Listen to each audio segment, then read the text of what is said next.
함께 기도하겠습니다. 하나님 아버지, 오늘도 귀하고 복된 주일을 우리에게 허락하시고 이 시간에 예배하는 중에 성령께서 우리 가운데 임재 교통하셔서 하나님의 말씀을 증거할 때에 엠마오의 두 제자와 같이 우리들의 마음도 뜨거워지는 시간 되게 하시고 눈이 열리는 시간 되게 하실 줄 믿습니다. 성령께서 우리에게 사명과 위임을 주어서 이 본당을 떠나가도록 인도해 주실 줄 믿습니다. 주께 의탁하옵고 예수님 이름으로 감사하며 기도하옵나이다. 지난주는 부활절이었습니다.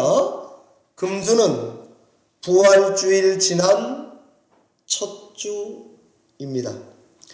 예수님이 부활하신 이후에 우리는 어떻게 신앙에 가야 할까요? 성경대로 해가면 됩니다. 오늘 본문 누가복음 24장의 말씀은 예수님이 부활 이후 행하시고 명하시고 가르치시고 위임하신 일들이 적혀 있습니다. 그러니까 부활 이후에 우리는 도대체 어떻게 신앙에 가야 하는 건가? 라는 질문에 대한 해답이 되는 말씀이지 않겠습니까? 누가복음 맨 마지막 장이 24장입니다. 그런데 이 24장에 기록해 놓은 순서를 따라서 첫 번째 나오는 부분의 말씀이 안식 후 첫날 새벽 무덤에서 두 천사가 처음으로 여자들에게 나타났다 하는 것이고, 주님 부활했다, 어찌 살아있는 자를 죽은 자 가운데서 찾습니까? 여기 계시지 않고 살아나셨다고 천사가 직접 알려주셨다고 기록되어 있습니다. 그러니까 막달라 마리아, 요한나, 야고보 모친 마리아, 그 외에 여성 여러 명이 혼비백산, 이것을 사도들에게 뛰어가서 알렸다 하는 것이 첫 번째 기록되어 있습니다. 그러니까 이 말을 전해들은 사도들 여럿 중에 베드로가 세상에 이런 일이 무덤으로 달려갔다. 가서 보니까 무덤에는 세마포만 남아있는 걸 보고 베드로가 coming back, 집으로 돌아왔다, 이렇게 되어 있습니다. 그리고 세 번째 파트가 그리고는 엠마오 두 제자들, 아마도 글로바와 그의 와이프였을 것으로 성경학자들이 추정합니다. 이 둘이 예루살렘에서 집으로, 우리 성경에는 25리라고 되어 있지만 여러분 가지고 계신 성경 NIV에 보면 7 miles라고 기록되어 있습니다. 그 길을 걸으며 이야기를 나누며 오는 장면이 기록되어 있습니다. 두런두런 이야기저야기 하는데 낯선 사람이 갑자기 우리 길에 함께 걷게 되었고, 낯선 사람이 묻습니다. 여보시오, 뭔 이야기들을 그렇게 하십니까? 그러자 두 사람은 슬픈 얼굴 기색을 하고 멈춰선 다음에 이야기를 전했습니다. 예루살렘에서 일어난 나사렛 예수 그리스도의 일에 대한 것을 설명해 줍니다. 그는 정말 하나님의 말과 일에 대단한 정통하고 능통한 선지자였소. 그들을 대제사장들과 관리들이 사형을 언도하고 십자가에 달아 죽였소. 우린 이 사람이 이스라엘을 속량할 자, 즉 메시아일 거라고 잔뜩 기대에 부풀어 있던 것 아니요. 그런데 죽은 지 3일이 지났는데 무덤에 간 어떤 여자들 그룹이 그분이 살았다라고 말하였어. 그 후에 우리 중에 베드로 포함 두세 사람이, 성경에 그렇게 기록되어 있습니다, 직접 무덤에 가봤어. 시신이 없었어. 이 말을 하자 낯선 동행자가 이렇게 말합니다. 미련하오. 선지자가 말해온 것을 그렇게도 더디 믿는 여러분, 성경 예언의 말씀을 자세히 들여다보시오. 이 낯선 사람의 설명을 조곤조곤 차분차분 듣고 있노라니 마음이 생꿀 먹은 것처럼 속에서 불이 붙었습니다. 그래서 마침 날도 저물었고 우리 집에 들어가서 쉬고 가시라고 강권했습니다. 들어왔습니다. 식탁에 앉았습니다. 손님으로 들어왔는데 당신이 주인인 것처럼 빵을 떼주는 순간 이 식구들 눈이 열려졌다는 것입니다. 이게 웬일입니까? 서프라이즈! 예수님 아닙니까? 알아보자마자 신기하게 홀로그램에 나타났던 예수 그리스도처럼 사라져버렸습니다. 너무 신기해서 이 일이 너무너무 충격적이라서 예루살렘에서 엠마오까지 25리 7마일 길을 그 자리에서 일어나 다시 되돌아갔다는 거 아닙니까? 그리고는 사도들에게 이 사실을 알려주었습니다. 세 번째 파트입니다. 네 번째 누가복음 24장 마지막엔 이 부활하신 주님이 11명의 제자들에게 나타났습니다. 평강이 있으라 선언하시고 가운데 나타난 것입니다. 믿을 수도 없고 믿지 않을 수도 없습니다.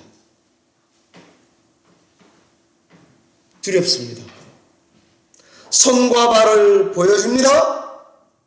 만져보라 그러십니다. 너무 기뻐서 정신줄을 놓고 있는데 생선을 가져오라 하시고는 함께 식사했습니다. 그리고는 성경을 설명해 주시니까 갑자기 모든 게 다 믿어졌습니다.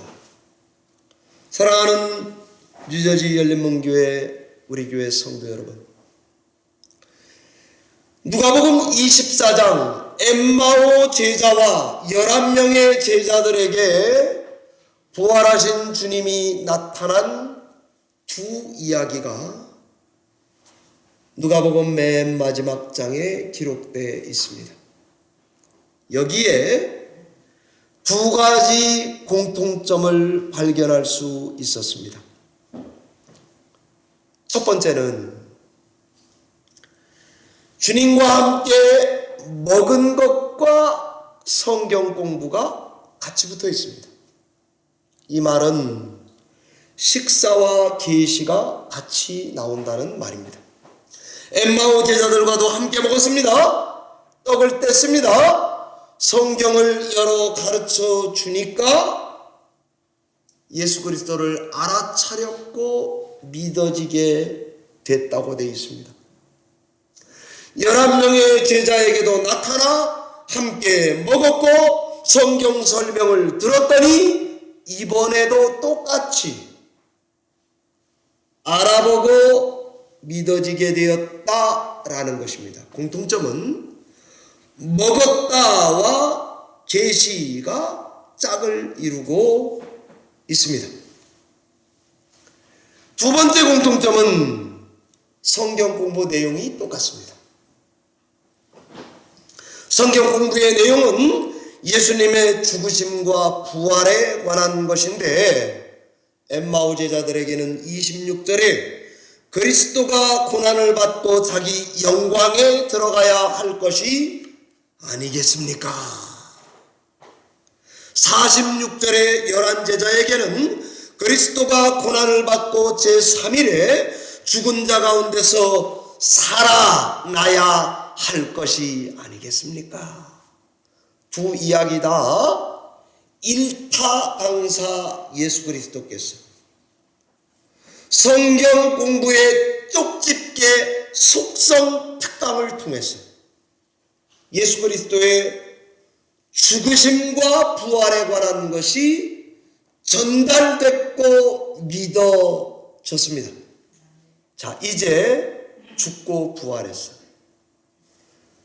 우리 주님도 우리 눈에 보이지 않습니다.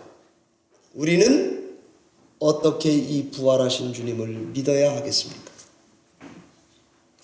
부활 이후에 우린 어떻게 신앙에 갈 것인가 라고 저는 물었습니다. 그리고 말하기를 성경이 답입니다 그랬습니다.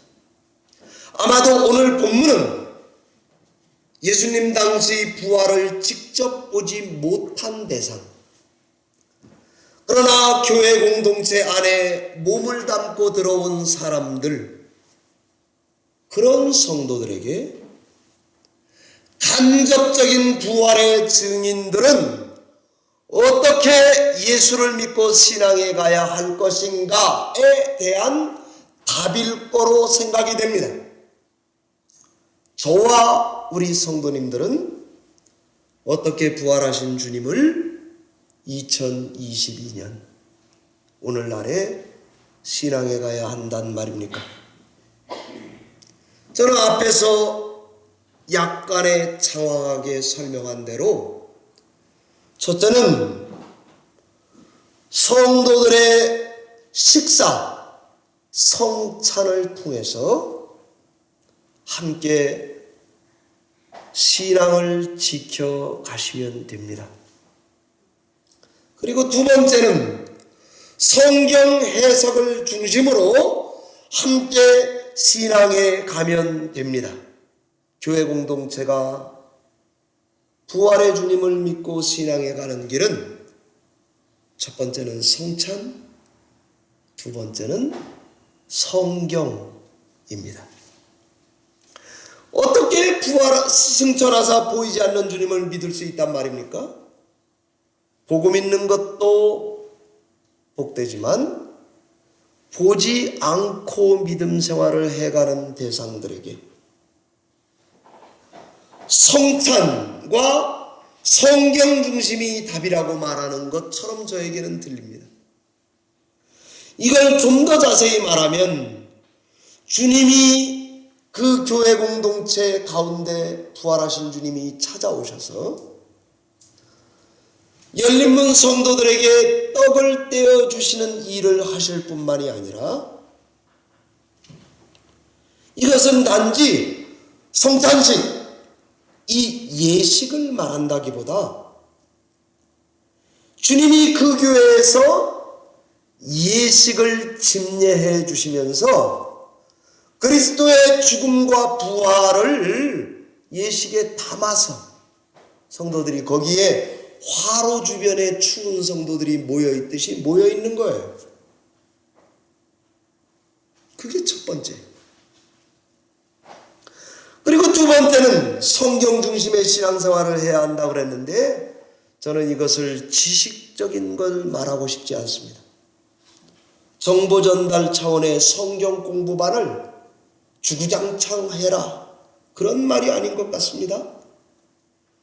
부활하신 주님이 교사가 되셔서 매 순간 성경 공부반에 찾아오시고 개설하시고 배설하실 수 있도록, 그래서 부활하신 주님이 집례하는 식사, 그분이 가르쳐 주시는 열린문 성도 한 명 한 명에게 가르쳐 주시는 성경 해석에 참여하시면 여러분과 저의 눈이 매번 열릴 줄 저는 믿습니다. 우리 가슴이 성경과 똑같이 뜨거워질 줄로 믿습니다. 엠마오로 가던 부부 제자도 예수님을 능하신 선지자로만 알았었습니다. 이스라엘을 구속하실 분이라고 기대했습니다. 성경을 잘 알고 있는 사람들이었습니다. 성경 지식을 기반으로 자기의 삶과 신앙을 관리할 줄 아는 우리보다 좀 퀄리티 좋은 성도였던 것 같습니다. 그럼에도 성경이 말하는 바를 온전히 몰랐다는 것 아닙니까? 성경을 온전히 아는 길은, 우리의 교제가 부활의 증거가 되는 길은 예수님이, 부활하신 주님이 그 공동체에 찾아오셔서 성도들의 교제의 정중앙에 계시고, 그 다음에 성경을 목사님이 말하기는 하겠지만, 또는 성도들이 우리를 서로 가르치겠지만, 또는 장로님 중에 경건하신 분이 우리에게 도움을 주시긴 하겠지만, 그리스도께서 성경을 계속 그 교회에 가르치시는 교회, 그것이 주의 몸된 교회가 아니겠습니까? 그들도 부활하신 주님을 알아본 계기가 이것 아닙니까? 그래서 지나가는 주님을 붙잡았어요. 집에 들어가자 그랬어요. 손님으로 왔는데 주인으로 떡을 나에게 건네줄 때 눈이 열렸어요. 알아차렸어요. 31절에 눈이 밝아서 그인 줄 알아보더니 그렇게 됐습니다. 그 전까지는 내 생각을 고집했습니다. 내 신앙 정립 우선이었습니다. 내가 아는 게 맞다고 늘 생각하는 성도들입니다. 늘 자기가 옳습니다. 내가 다 압니다. 목사가 뭘 알아? 그럴 수도 있어요. 나중에 보니 모든 것은 다 하나님의 말씀에 기초해서 아는 것이어야만 눈도 열리고 심령도 뜨거워질 것입니다. 제자들도 마찬가지입니다. 그들 가운데 부활하신 주님이 서서 성찬이 베풀어집니다. 성경 해석이 열립니다. 눈이 열립니다. 믿어집니다. 머리로만 부활이 들어왔었습니다. 마음마저 부활신앙으로 꽉 차게 되었습니다. 이런 부활신앙의 체험이 성찬과 성경 중심의 신앙이 되는 것 아니겠습니까? 그렇지 않으면요, 많이 알아도, 많이 아나 믿지도 않을 수 있습니다. 많이 알지만 깨닫지도 못합니다. 전하지도 않고 사는 성도가 될 수 있습니다. 안 그러면 부활 이후라도 얼굴에 늘 슬픈 안색이 우리 성도님들 얼굴에 드리워져, 커튼 드리워져 있듯이 드리워져 있을 것입니다. 입으로는 주님 할렐루야 하지만 얼굴은 슬픔이 가득한 엠마오예요. 주와 대화해도 주님을 알아차리지 못하는 시간대를 살지도 모릅니다. 놀라고 무서워하나 보는 바가 영이라고만 생각할 수도 있습니다. 기쁘긴 해도 도저히 믿어지지 않을 수도 있습니다. 살과 뼈 있는 손과 발을 보고도, 아니 심지어 만져봐도 믿지 않는 성도들로 신앙할 수도 있습니다. 우리는 오늘날에 보이지 않는 부활하신 주님을 믿을 것인가? 어떻게 믿을 것인가? 성령께서 오늘 우리 눈을 열어주셔서 성령께서 성경을 자꾸 해석해 주셔서 우리는 부활하신 주님을 믿게 되는 줄로 믿습니다. 누가복음 24장에 저는 이 열어줬다는 단어가 되게 올해는 저에게 왔어요. 하나님 나도 좀 열어주세요. 그래서 이 열다, 디아노이고라는 말은 도대체 뭘 열어줬다는 거지? 그런 생각이 들었어요. 그래서 제가 가만히 생각해 보니까 눈을 열어줬다는 말 같아요. 옆 사람이 누군지, 그 사람이 어느 만큼 깊이로 아파하고 있는지 성령이 계속 눈을 열어줘야 여러분 지금 옆에 앉아있는 성도의 속구멍을 알아차릴 수가 있습니다. 안 그러면 몰라요. 말도 안 하는데 어떻게 알아요? 그러니까 하나님이 눈을 열어줘야 합니다. 그 다음에 열었다는 말은 성경을 열어줬다는 말 같습니다. 성경을 자세히 설명, 해석해 줄 때만이 우리의 눈이 열릴 수 있습니다. 그러니까 성경 읽으시기 전에 하나님 please open my eye 그렇게 기도하고 성경을 읽으셔야 합니다. 덮어놓고 예수 믿으면 안 됩니다. 성경 덮어놓고 믿는다고 제가 예전에 농담으로 얘기했잖아요. 그죠? 그래서 제가 후타 크리스찬이라는 이름도 만들어냈어요. 교회는 가야 돼. 그런데 일주일 내내 성경 본 적이 없어. 그래서 선반에 얹어놨더니 먼지가 뽀얗게 앉았어요. 손자놈이 뛰어다녀가지고. 그래가지고 후! 이래가지고 교회 오는 사람을 후타 크리스찬이라고 그러는 거 아니에요? 네. 여러분 후타 크리스찬 돼가지고는 뭐 마음이 뜨거워지니 뭐 믿어지니 다 남의 말입니다. 성경을 열어야 믿어지는 것입니다. 예수님이 마음을 열어줘야 믿어지는 것입니다. 제가 지금 세 가지 얘기했습니다. 눈을 열어줬다는 말입니다. 성경을 열어줬다는 말입니다. 마음을 열어줬다는 말입니다. 여러분 교회에 오셔서 예배할 때에 꼭 이 열어달라는 기도를 많이 하시기 바랍니다. 하나님 나 눈 열어주세요. 너 2.0인데 뭘 열어주냐 이럴 때까지 열어달라 그러세요. 그 다음에 하나님 성경 좀 열어주세요. 그럼 하나님이 야 네 손으로 네 손모가지로 네가 좀 열어라 그러면 그때 좀 성경 좀 열고 읽으셔야 합니다. 성경도 안 읽고 뭐 인척하면서 신앙해가지고는 꽝이에요. 그리고 마음을 열어달라 그래야 됩니다. 마음은 꼬부라져 가지고 있으면서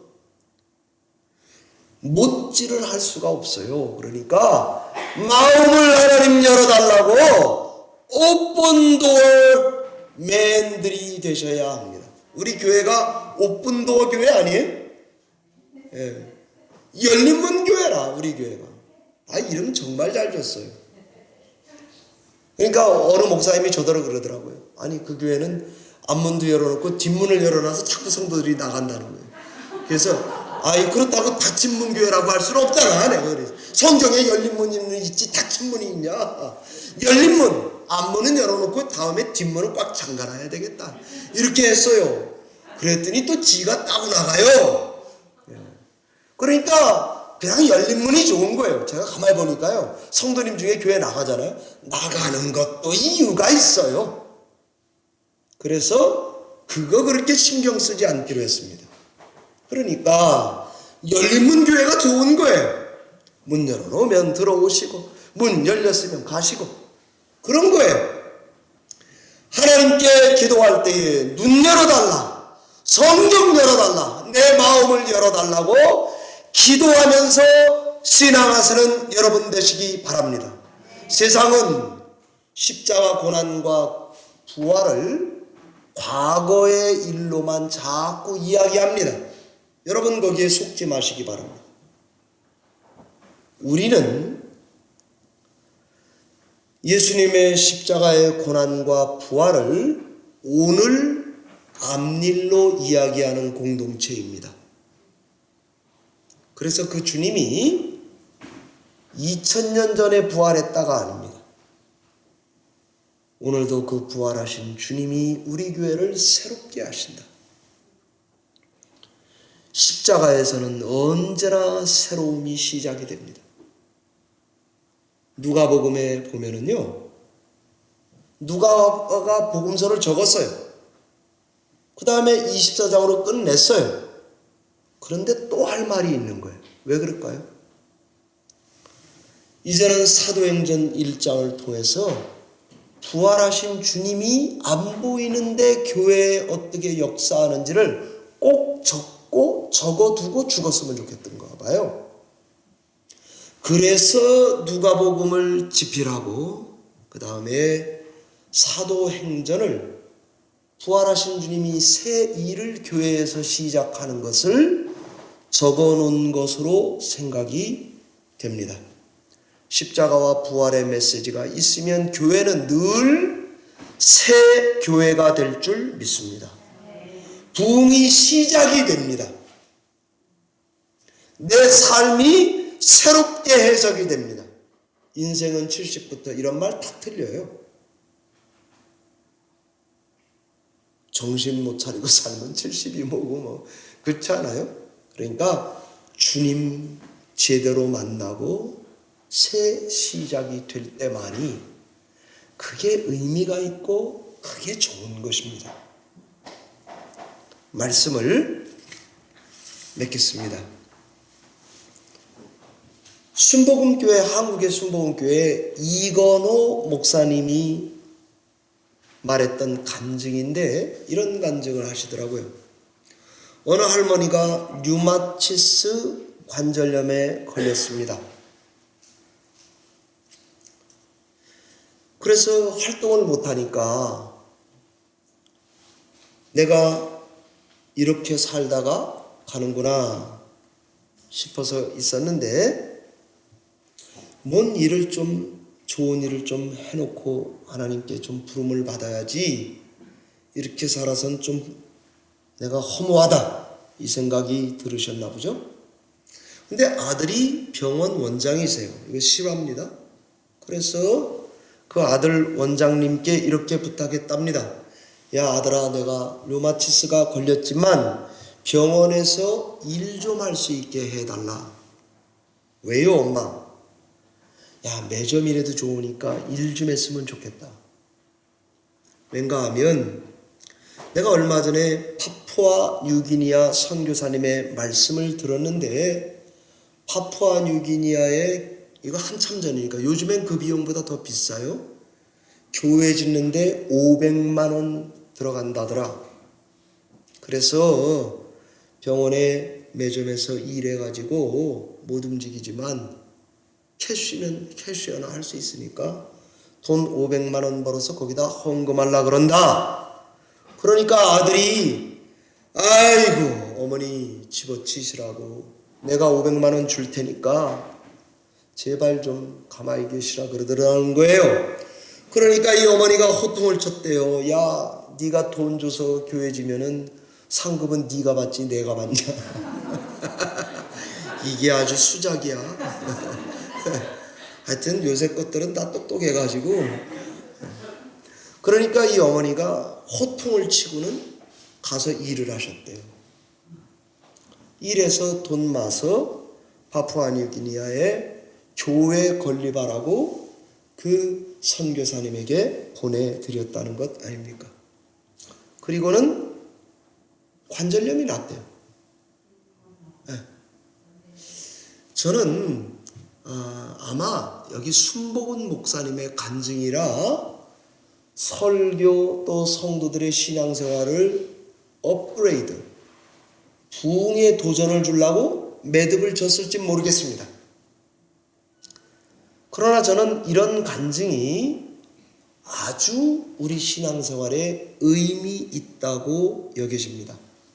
제가 얼마 전에 김찬희 집사님께 갔어요. 필요한 말만 제가 간증하겠습니다. 거기는 한 20분 정도가, 20명 정도가 죄송합니다. 하여튼 그때 20명 그 걸어오는 조카하고부터 20분과 명이 헷갈리니까 저는. 김찬희 집사님 거기 있는 데 가면 한 20명의 한국 분들이 이제 연세가 들고 움직이지 못하니까 조무사의 도움을 얻어야만 화장실도 가고 머리도 빗고 이럴 수 있는 분들도 있고, 또 거기 계셔야만 자식들에게 부담 안 주는 어른들이 거기 와 있어요. 근데 거기에 제가 매주 화요일마다 가서 예배를 인도하고 말씀을 증거하겠다고 약속을 하고 왔습니다. 그랬더니 거기 계신 박 집사님이 저더러 그러는 거예요.